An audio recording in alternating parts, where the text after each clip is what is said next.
Welcome to another segment of In Another Opinion, a public information program where our discussions are focused on the communities of color in the state of Rhode Island. I'm your host, Peter Wells, publisher and editor of the Providence American. Our guests today are Lisa Ranglin, banker, realtor, and president of the Rhode Island Black Business Association, and Sixcia Devine, author and U.S. Hispanic market and entrepreneurship expert, also founder of Carita's Smile, a children's charity. Ladies, welcome, and thanks for appearing in Another Opinion. Thank you. Our businesses or small businesses provide the bulk of job opportunities in Rhode Island. Jobs are the byword today at the federal, state, and local levels. So the question I have for you today, to start off, is, in Rhode Island, is it conducive for people of color to start small businesses? Who'd like to jump into that? Yeah, I think Rhode Island has a unique opportunity in terms of knowing that we have one of the highest unemployment rate in the state, and knowing that 95% of jobs are created by small business. So yeah, definitely it's a great opportunity. I think in cases like Rhode Island, it has to be that right level of investment. And what I mean by that is small businesses are here, but they need access to opportunities such as loans and contracts and so forth. But certainly I think the marketplace supports small business development. Sixcia, what's your feeling on Well, that? I would say absolutely. I think that Rhode Island it's a wonderful place to start a business. As a matter of fact, on a national level, starting a business is the American dream. And I truly believe that with the right resources, with the right tools, most importantly, with the right planning and passion behind what you want to do, anything is possible. But with that, there's no doubt that there's challenges that arise. So there's absolutely opportunities to start wonderful businesses, but the tools, the technology, the leadership that's involved within folks making policy decisions and taxes, I think all of those challenges encompass with what folks want to do need to be at top of mind for small businesses. So people really need to be aware of all the opportunities. At the same time, really focus on the challenges to help them move forward. Yeah. And Lisa, you work, of course, with the Black Business Association and then working with people who are starting small businesses and startups. What have been the impediments or obstacles that your members have encountered? Yeah, and again, working with the Rhode Island Black Business Association has been such a pleasure, and it's such a unique opportunity for us as a state because, again, REBA really provides that green pathway for opportunities. And when I think of the businesses that come into our office last year, we serviced over 200 businesses in our office, and really they're looking to start business where there's a gap. And what I tell business owners or people that are thinking about business, to Dixie's point, is really around having that passion, having that drive, but making sure there's actually a demand for the product or service that you're actually going to get into, and understand your competitors, what's out there. What are the risks of getting into a business? Do you have a market for it? Is it going to be able to sustain itself over time? And who are your competitors? Also, do you have a solid business plan? Whether it's your 1 year, 2 year, 3 years, and also how are you going to fund it, right? In most cases, we know historically, when somebody's thinking about starting a small business, it's usually money that they have in their bank account or at home or what have you. But what we have seen historically is people that are thinking about starting a business or want to start a business, it's really around a need, right? They attempt to find a job in some cases and can't find a job, or they may have a passion for something that's in demand. But really, some of the obstacles has been around really gaining access to contracts, right? Getting money for their startup, whether it's equipment, whether it's a space to call, my home, whether it's understanding the regulatory landscape from a business perspective, and also looking at it, again, what other resources that are out there, who do I partner with? Is there an opportunity for joint ventures? So when companies or when professionals come into our office, it's really to look at what's the demand, what's the market, where is it going to go from a long-term perspective, and who else is doing it. But then making sure that you have a solid business plan that you're really going to execute against. I mean, I think that's really important. Sixcia, I know that you at one time you were working with startups at Johnson & Wales, if I recall correctly, and but marketing is something that you know a little bit about, and expanding markets. So in Rhode Island, small businesses start up, and when Lisa talks about market, what's your point? Your point on, and your opinion on how one identifies a market and moves that way? So I think that, Lisa, you bring up some excellent points. I think that when we're talking about business planning and when we're talking about, let's say, access to capital and opportunities, there's three main things that I like to look at when I'm working with either a startup business or an existing business. And the first one is the vision. So what is the vision of the individual or the company, and being very, very specific on what that is. The second part is the strategic approach. And within that strategic approach comes marketing, comes branding, comes storytelling. And you can absolutely not leave out the technology behind that. Mm-hmm. And then finally, the last part is execution. It's taking action on your vision and on your strategy. So when I work with all types of small business folks, mainly within the existing business where folks are either trying to introduce a new product or service within the U.S. Hispanic market or in Latin America, I think that when we look at marketing, you truly have to look at those three things. What is the vision of the company? What is the strategic approach? And the strategic approach is absolutely focused around the audience that you are trying to serve. So Lisa, as you know, working with small businesses, when a startup company, when they're focusing on their own needs compared to the needs of the audience, I think that there's a huge fault with that, because as a small business owner, you are a provider of the audience.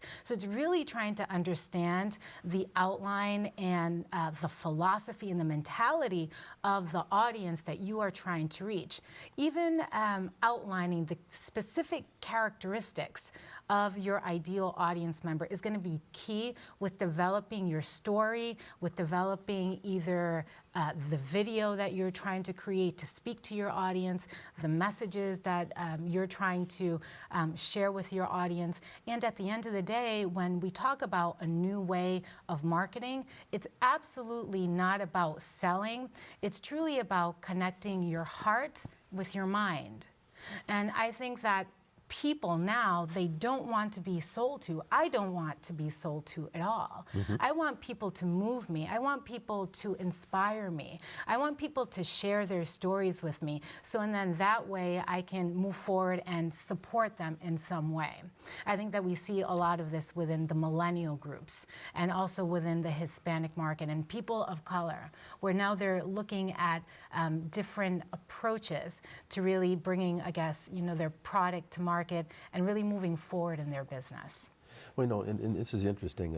When we talk about different markets, we talk about, excuse me, an Hispanic market, or we talk about an African American market, when we talk about people of color in general, are there different impediments to starting up businesses within these markets that might not be taught in school?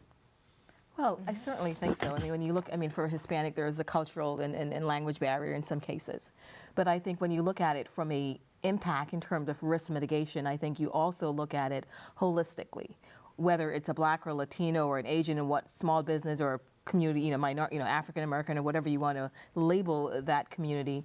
I think the access to opportunities, access to contracts and loans and so forth are direct impacts in terms of whether they move forward or not. When you take a look at Rhode Island and look at, I can speak to the Black community, there's about 3,000-ish Black-owned companies in the state. Out of that 3,000-ish, there's only 170 with employees. Mm. So if you're talking about having a state with really high employment rate, right, mm-hmm. and you have only 170 of those companies with, companies that with employees, then you can see why we need to really invest in the urban core and invest in communities of color as we think around changing the landscape. Because there could be amazing services out there, but if companies are not taking advantage of them, and what we have seen, whether it's, organizations such as CWE and SCORE and SBA and so forth, all these organizations are doing amazing work. But what we hear from our business, well, their programs are not customized enough. right? It is not meeting our specific need. So I think it's wonderful to look at, here are all these amazing resources. Here are the technology, the marketing strategy, and all of these. But keep in mind, when we're talking about Rhode Island small business, in some cases, we're talking about a company with 5 or less employees.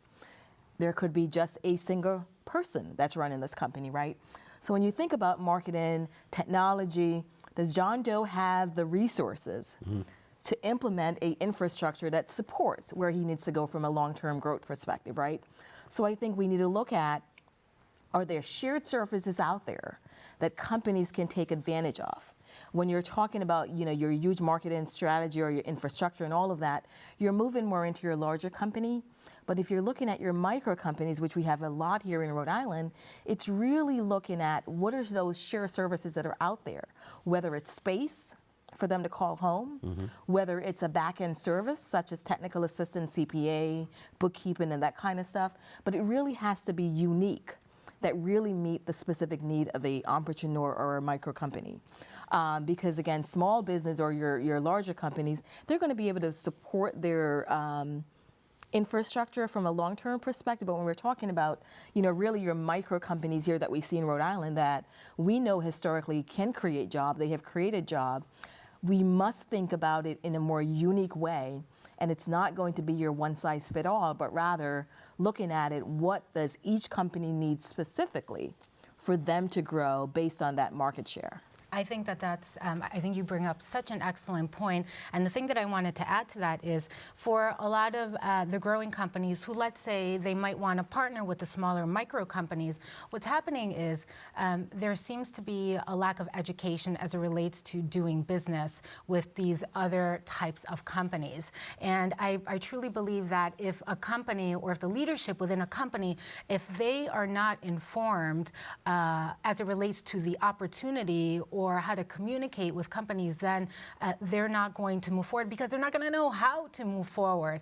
So it's really up to, and unfortunately, a lot of the small and medium-sized companies, they have to do a better job of, let's say, connecting the brands or letting them know about the opportunities that exist. And it truly comes down to this education, right? And having a conversation about brands and about brand awareness and how the impact of women, of people of color, of Hispanics, how that plays into helping those bigger companies introduce and grow their products and services. So it's really an opportunity for us to come in, to say, hey, listen, there is a huge opportunity. You might not know, but let me tell you what it looks like. And it might not be a full conference. It might be bullet points, but that information needs to be consistent. It needs to be top of mind, and you need to share it through my favorite way, which is digital marketing and technology, because you can certainly reach a higher level of people to help you support and grow your business, not only on a local level. Okay, Rhode Island has certain issues, which we can certainly talk about small businesses getting to the next level. But now with technology, we have the opportunity to go beyond Rhode Island, beyond local, beyond national. Now we have the opportunity to go global. And I think that that's the difference between what was happening 15 years ago and the possibility and the opportunity that we have using technology to move to the next level. Very good. Lisa, you just made a comment about some 3,000 businesses in the state of Rhode Island. And I've worked a lot with the Office of Diversity and Equity at the state level, and I know that their list does not include 3,000 businesses in this state. No, if you look at the MBEWMB certification list, it has close to probably about 500 or so. Exactly. So, and that's, again, those are the companies that are actually deemed certified with the state. But when you look at it holistically, looking at the 2012 census data from a Black business owner's perspective, that number shows around 3,000-ish, businesses within the state. I think the certification process is one thing where it allows a company to be deemed certified to go after state opportunities, whether it's procurement opportunities and so forth. But again, that's just opening maybe a tiny part of the door. It's not making it really wide for that large sector of the population. And what we think certifications are great. They don't always really create opportunities. And we know historically in Rhode Island, we have a law that's actually been on the books for over 30 years, where 10% of spent and procurement opportunities should go to minority-owned businesses and women-owned firm. And I know recently the governor talks about only 6% of that spend is actually going to The new goal, yeah. And the new goal by 2020 would be moving to 12% from 6%.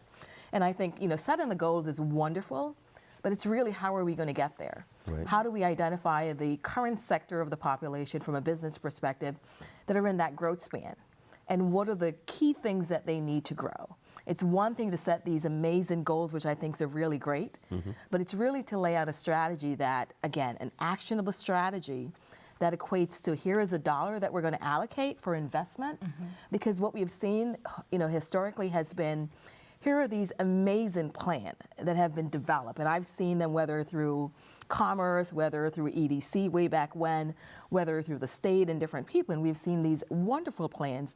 But what we have yet to see is really the dollar that supports the execution. Okay.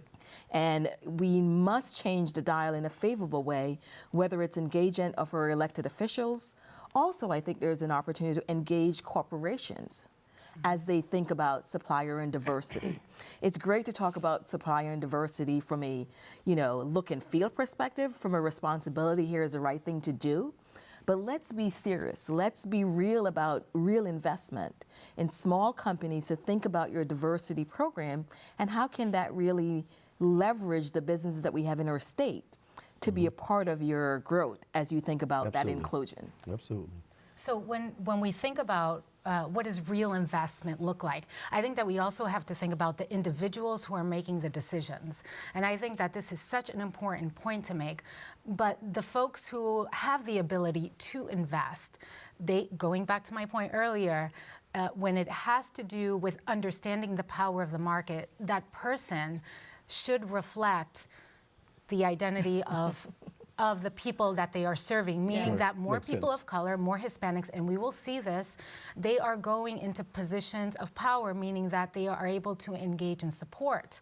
So I'm not saying that the general market does not support people of color, but traditionally we have seen this through statistics and through numbers. So this is information that's out there and it's public and you can find this. But more people of color are going to be doing more advocacy towards small businesses. We're going to see them in policy decision-making seats. We're going to see them growing more businesses, and we're going to see them empowering one another. Because to be a successful small business, there's planning, there's training, there's education, and there's access to capital. And with the power of technology and the ability for small businesses to tell their stories and to be able to share what their vision, their strategy, and their action moves are, I think it's a total game changer. But right now, this is an exciting time because we have the opportunity to be up here and to start growing. So I think that we're going to see a lot of that, a lot of content creation. There's going to be more opportunities like this,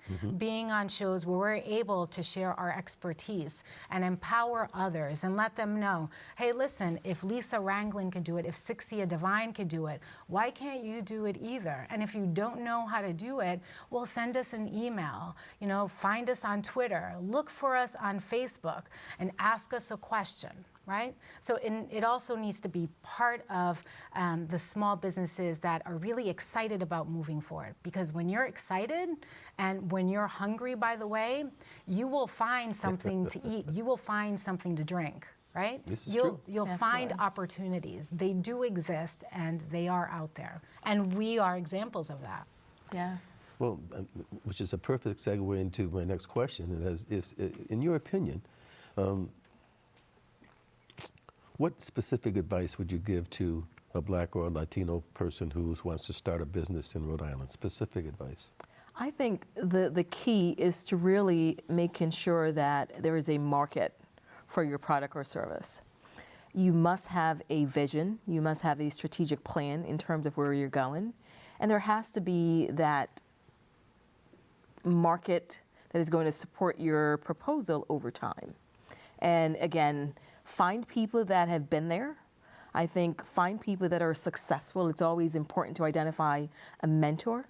someone that has done it really well and you want to emulate what they have done, there are tons of people out there. I think they should contact organizations like the Rhode Island Black Business Association and get partner with someone that has been successful.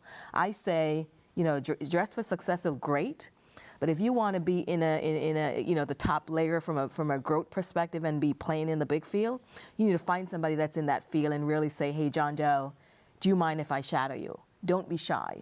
Pick up the phone, send an email, show up to somebody's office. I want to pick your brain for 5 minutes. I think most people are open to having those conversations and really building and fostering relationships. Does REBA have a program that would support that? We have several programs. I mean, we have, the loan program is one, but we also have the mentorship, very informal mentorship program where we actually identify businesses that are actually more advanced, that are doing extremely well, that we consider have moved from that micro into smaller, in some cases large. And those business owners have made themselves available to our, either somebody that's thinking about owning a business or thinking about growing their business. So we have those informal relationships. Absolutely. What about you, Sixcia? In your opinion, what would the specific advice be? Well, in my opinion, you see, when I was growing up and as I was experiencing whatever the inner city had to offer to me, one of my mentors, and she's still my mentor, looking down from down above, is my grandmother. And she used to always remind me, she used to say to me, Sixcia, it may be difficult, but it is not impossible. And my message to small business owners is the following. It is going to be difficult. It's going to be extremely difficult. There are going to be times where you're going to be, on your knees, praying for a miracle. Those are the small business owners that accept the challenge, that understand that there are going to be roadblocks. However, it is not impossible. And the reason why it's not impossible is because the opportunity that we have to get access to information, to get access to mentorship, to even get access to capital via crowdfunding exists. I think that we are our biggest obstacles as a people. And as we start to change our mentality about what we are able to do and how we are able to achieve our successes, I think we're going to see more and more people overcoming those challenges. So my message to all those small business owners is it may be difficult, but it is not impossible. Very good. Well, I've been in Rhode Island since 1995, and I've seen a major change. I've seen a lot of growth in small businesses. I think if I look at Broad Street and I look at Elmwood Avenue, I see in Providence, that is, there's been a tremendous growth of small businesses, and most of it minority, quite frankly. I see the same thing in Central Falls and Pawtucket. There's a beginning to some activity in Woonsocket area. So the state has grown, and small businesses have grown, especially in the minority community. And I wonder, in your opinion, is it easier in Rhode Island in the Northeast than it is someplace else in the country? I don't necessarily think it's easier. I mean, I think, the challenges to start a business really exist regardless of the location, right? I think when you look at the urban core in particular here in Rhode Island, you have a immigrant population. And in most cases, the people that are actually starting companies are people that either their families from another country, and they may, be here through that migration of people coming in for a greater opportunity. But I think it's really driven from, in some cases, I know, being a Jamaican woman, it's really that you kind of look at it from the possibility. What can I do? Mm-hmm. If it doesn't exist, I'm going to create it, right? Mm-hmm. And you have that mindset that, yes, I can win. I can be successful, but it's going to be hard work. And I think what we've seen, whether looking at Broad Street in Providence, Pawtucket, Central Falls, looking at your urban core, you're seeing most of the companies that are starting historically in the state from a small business perspective has been people of color. Again, they come with a different mindset. They come to the state knowing that this is the land of opportunity. I can be successful if I work hard. And they're going to go out there. They're hungry for success. They're hungry for growth. And they will want to be a part of the solution-driven mechanism. And I think what we have seen, and I think, the market, 95% we know of small jobs are created by small companies. And, you know, I am hopeful with the new administration from a national perspective, with our local elected officials, that we will see more investment in micro companies, resources that really impacts micro companies, because they are in fact creating jobs. They are putting people to work. They're impacting families. Exactly. And when we impact families, we're lifting the entire community up, and we're lifting the state. It's a win-win across the board, and it's the right thing to do. Sixcia, I'm going to hit you on that from the Hispanic point of view. Do you agree?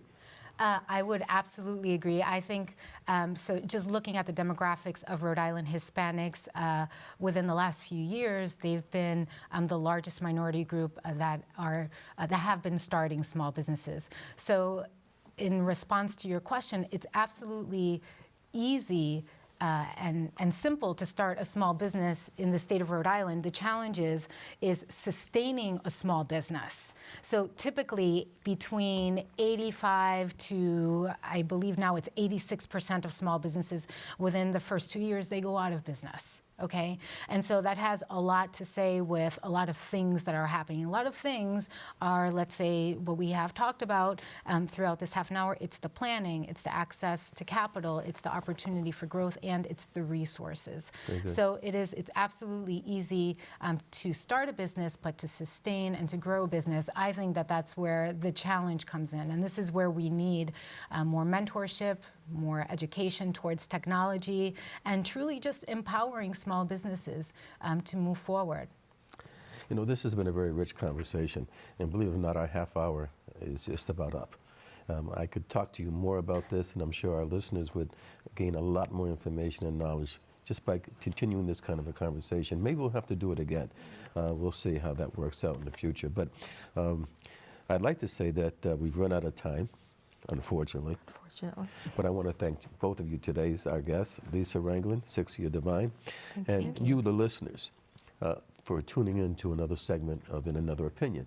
A special thanks to Rhode Island PBS for making this program possible. I'm your host, Peter Wells. Follow us on Facebook and Twitter at inanotheropinion@gmail.com. Have a good day.